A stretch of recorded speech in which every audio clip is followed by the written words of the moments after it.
আবারও তেঁতুল গাছের মগডালে উঠে আলোচনায় এক নারী। আর এ ঘটনা ঘটেছে কুড়িগ্রামের উলিপুর উপজেলায়। সোমবার সকালে উপজেলার গোড়াই আনন্দবাজার এলাকায় চাঞ্চল্যকর এ খবর ছড়িয়ে পড়লে ওই নারীকে এক নজর দেখতে ভিড় জমায় উৎসুক জনতা।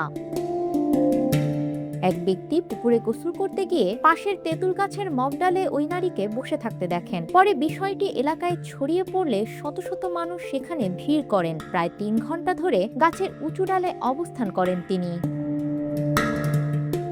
এক পর্যায়ে ওই নারী গাছের মগডাল থেকে পুকুরে ঝাঁপ দেন। পরে তার আত্মীয় স্বজনরা তাকে বাড়িতে নিয়ে যান। এ সময় তিনি অস্বাভাবিক আচরণ করতে থাকেন বলে জানায় স্থানীয়রা।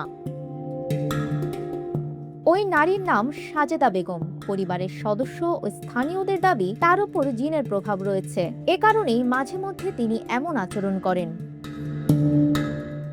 গত ৬ মে একই গাছের মগডালে উঠে বসেছিলেন সাজেদা বেগম। সে সময় তাকে নামাতে ফায়ার সার্ভিসের কর্মীরা চেষ্টা চালালেও তিনি গাছ থেকে পুকুরে ঝাঁপ দিয়েছিলেন। সর্বশেষ একই ঘটনার পুনরাবৃত্তিতে এলাকায় আবারও চাঞ্চল্যের সৃষ্টি হয়েছে।